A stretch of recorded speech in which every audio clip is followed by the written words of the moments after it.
Wah, itu ikan kenapa ya? Ikan pacu yang di sini, black pacu, itu terserang jamur, guys. Parah banget, guys.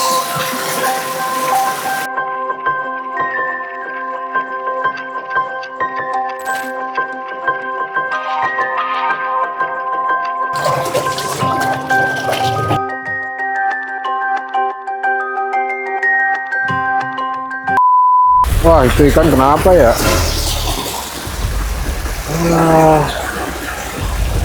Bentar. Kemarin itu ada yang sakit, bukan kemarin sih, udah seminggu, udah semingguan lah, kisaran seminggu. Ikan pacu yang di sini, black pacu, itu terserang jamur, guys, di bagian badan sininya. Jadi emang parah kemarin, tapi kita pun mau karantina, tempatnya ya kepakai sama ikan hiu kemarin tuh. Jadi bingung, kita mau karantina juga angkat, pindahin ikannya, fokus pengobatan tuh masih bingung. Tapi kemarin seminggu yang lalu tuh ikan masih jamurnya tuh udah diobatin sama dokter Roy. Tapi sekarang kayaknya dia rebahan di bawah, mudah-mudahan masih bisa hidup ya. Sayang banget ini gede. Masih hidup, guys. Masih hidup, guys. Alhamdulillah, guys. Tapi emang dia ada luka di sini, di badannya. Kalau untuk jamur dia sebenarnya susah nyerang, susah nular. Tapi terkecuali ikan yang lain ada yang luka. Jadi cara kerjanya jamur itu dia menyerang di bagian luka ikan.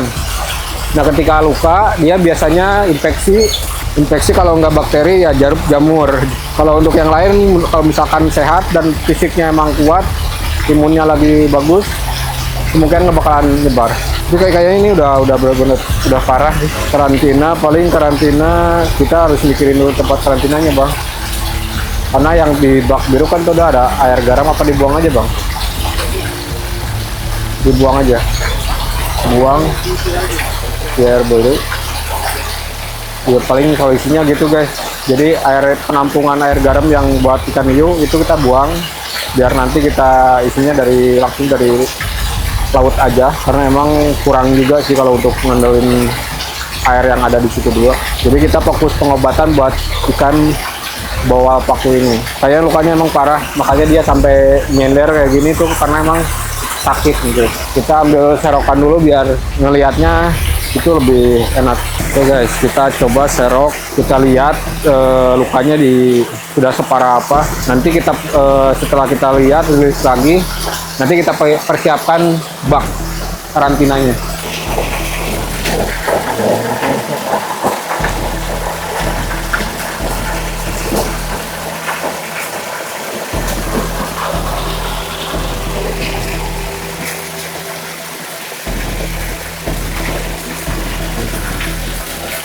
Gede banget, guys, tuh. Parah banget, guys. Parah banget, guys, tuh.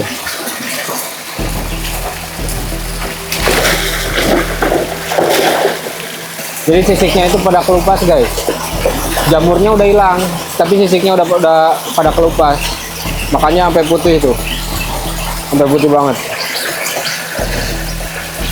Oke, guys, kasihan, jangan nggak usah lama-lama. Sekarang kita paling siapin dulu baknya. Setelah baknya udah siap, kita angkat, kita pindahin.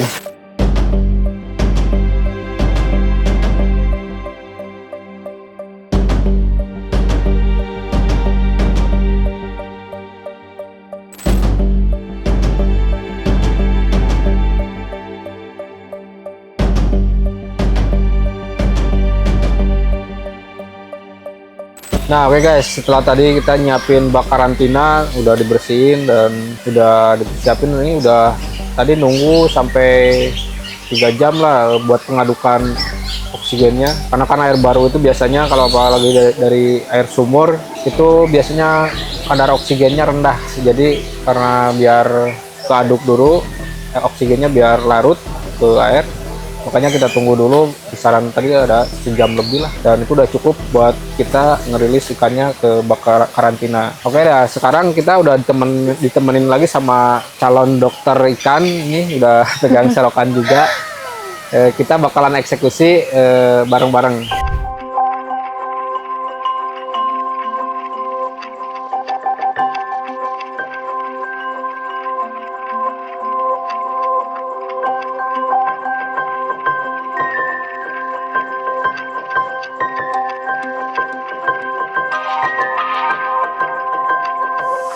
Kalau kemarin seminggu yang lalu tuh jamurnya masih ada, tapi karena mungkin udah ada di pengobatan, udah dilakukan pengobatan, jamurnya itu udah rontok. Tapi di bagian ini masih belum sembuh. Nah itu yang mau kita eksekusi biar pengobatan lebih fokus, kita pindahkan ke bak karantina di sana. Gitu.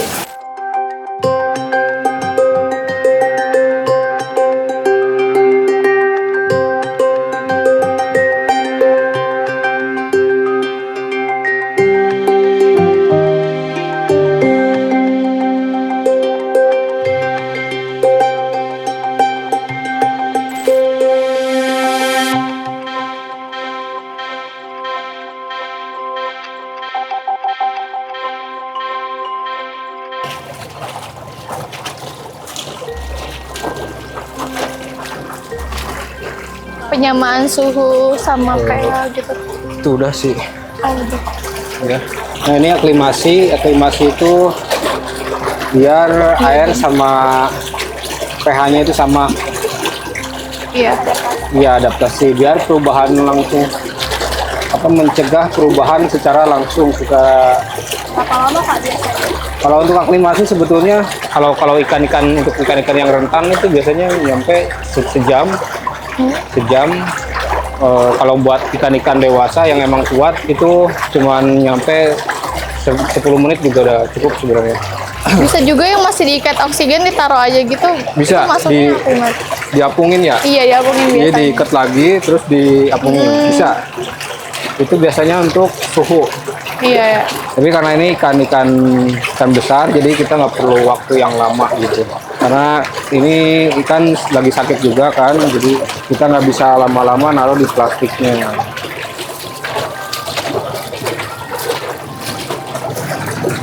Coba sekarang kalian rasain air yang di sini sama yang di sini. Kira-kira tingkat kedinginannya sama nggak? Masih lebih hangat yang ini kayaknya. Hangat yang ini ya? Iya. Oke, nah itu bedanya antara tiap-tiap kolam, apalagi medianya itu bisa beda-beda.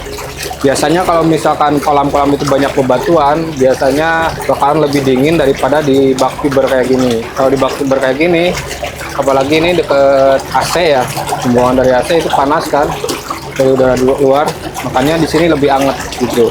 Yang paling dicegah itu ketika ikan baru masuk ke kolam baru, yang salah itu langsung dimasukin Iya. ikannya. Shock gitu. ya jadinya. Shock biasanya ikan. Shocknya itu kenapa? Biasanya dari suhu sama pH. pH. Nah kalau untuk pH di sini karena kita pakai sumber tanah ya sama. Jadi nggak terlalu Kita juga udah, beda ya. udah cek pH-nya sama di kisaran 7,6, 7,5. Normal. Iya. Nah fungsinya pompa itu tuh untuk ngelarutin oksigen. Seharusnya buat karantina itu aerator, tapi karena aeratornya lagi kepake semua, jadi kita pakainya pompa. Tapi sama aja sih sebenarnya. Yang bedanya cuma di arus doang sih. Yang penting kalau buat ngekarantina ikan itu kita nggak boleh pakai media filter. Jadi kita nggak pakai filter karena kalau filter itu buat menyaring nyaring kotoran sama bisa obat-obatan pun bisa nempel di sana gitu. Dan takutnya kalau misalkan filter udah lama, apalagi pakai filter kimiawi itu biasa ngelarutin lagi amonia yang udah ada nempel di media tersebut. Jadi malah bom amonia mati dah tuh ikan pasti. Gitu, tercemar. Oh, Nah, ini lukanya cukup parah. Tuh. Jadi sisiknya itu udah kelupas. Ini nggak ada sisiknya sama sekali. Kalau yang ada sisiknya hitam ini. iya. Hitam. Masih ada jamurnya nggak Kang? Jamurnya udah nggak ada. Jamurnya udah bersih. Nah, kita bakalan pakai obat ini. Ini obat antiseptik ya, buat ikan, khusus buat ikan. Jadi kalau misalkan dia diaplikasikan ke ikan, Ikan tuh kan punya lendir kan, Iya. biasanya nggak nempel, malah larut ke air. Tapi kalau ini bagusnya dia nempel. Ini bubukan. Bentuknya bubuk. Serbuk ya. Ini pengaplikasiannya tinggal gini aja. Seasoning.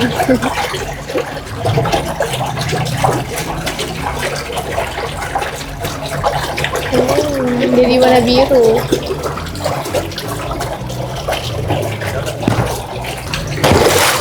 Tuh dia Oh, walaupun iya, Iya. walaupun terkena air dia nempel. Oke.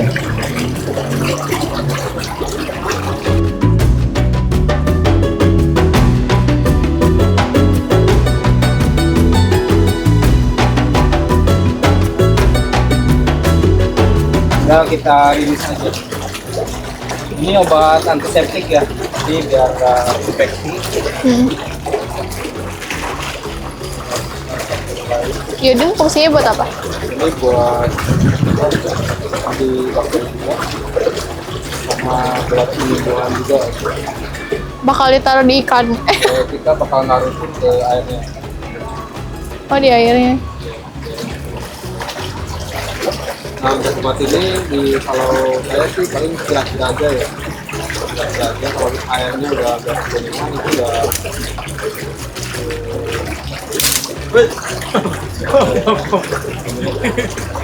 Oh, jadinya ini ya, ya. neon banget. Pemberian iodin sama antiseptiknya tuh rutinan atau gimana? Nah, kalau itu biasanya yang paling rutin tuh ini. Kalau ini yang sekali aja. Kalau yang sakitnya sekali aja. Lepas. Tapi kecuali kalau misalkan lukanya emang tambah parah, atau perkembangan lukanya itu tambah parah, kita tambahin lagi cairan. Nah, oke guys, jadi barusan tuh habis mindahin ikan dari sana ke sini dan dilakukan pengobatan sama siapa barusan tuh? Ini kakaknya siapa? Kila, dari Kak Kila. Jadi dia magang sini udah 2 minggu. Hari ini tuh hari terakhir ya? Iya, hari terakhir kita Iya, magang. hari terakhir. Satu lagi namanya siapa? Mala. Mala. Kamu tuh kalian dari mana sih? Kita dari IPB. IPB guys, IPB, kedokteran Kedokteran hewan. hewan IPB. Jadi mudah-mudahan sih kalau harapan saya sih ke depannya setelah kalian keluar dari sini dapat ilmunya, dapat pelajarannya, pengalamannya bisa bermanfaat buat hewan-hewan di luar sana gitu. Nah, oke, buat kalian kesannya di sini setelah 2 minggu belajar di sini, nyari pengalaman di sini. Mungkin dari aku. Iya. Kalau aku kesannya kita banyak belajar hewan banget sih. Soalnya kan kita masih semester 4, masih awal banget ya. Iya. Nah, semester 4 tuh baru basicnya kedokteran hewan gitu. Jadi kita belum banyak megang atau ngehandle hewan secara langsung. Nah, di sini tuh kita banyak belajar kayak nggak cuman satu jenis hewan aja, cuman banyak kayak ada burung, ikan, terus sampai ke apa ya? Ke hewan besar gitu, sampai ke hewan yang dilindungi juga kita hands on gitu, kayak berkesan banget di sini. Oh, ternyata beda jenis hewan, beda perilakunya, beda cara perilakuannya gimana, makanannya. Emang apa hewan yang dilindungi? Binturong, binturong kayak gitu-gitu. Kayak aku baru pertama kali ngeliat binturong di sini dan langsung hands on kayak oh my god, oh ternyata kayak gini ya gitu. Kita banyak belajar banget sih di sini. Alhamdulillah ya. Kalau kamu? Ya kalau aku juga begitu sih, kayak kalau di kuliah kan kita lebih banyak belajar tentang teorinya, bukan praktiknya. Terus hewan-hewan yang biasa sering kita pelajarin itu kayak yang di lingkup ruminansia, kayak Sapi. kambing, sapi, begitu-begitu. Terus di sini kita lebih banyak bisa bertemu dengan satwa-satwa lainnya dan banyak banget yang bisa dipelajarin, mulai dari kayak ikan-ikanan yang mana kita beneran sama sekali Belum pernah. Belum pernah belajar. mempelajari. Belum pernah belajar Ya, ikan. kita jadi tahu cara buat nge-treatment dan juga pengobatan di ikan. Oke, makasih buat semuanya, buat Naila sama Naura. Naura, guys, lupa guys. Sama siapa satu lagi? Gila. Kila, iya, makasih. Kalian kalau nggak salah dari Kila, Jogja ya, dari Jogja ya. Ila doang ya. Oh, kali Kila doang dari Jogja, jauh juga ya. Nah, oke guys, sekian dulu video kali ini. Semoga bermanfaat buat kalian yang memang membutuhkan pelajaran dari video ini. Mudah-mudahan bermanfaat buat kalian dan buat kita semua. Sama saya juga belajar, mereka juga belajar. Mudah-mudahan kita semakin bisa lebih baik lagi buat kedepannya. Semoga bahwa pacunya juga yang kita rawat, yang kita karantina ini cepat segera pulih lagi, sehat lagi. Oke guys, sekian dulu video kali ini. Bye-bye.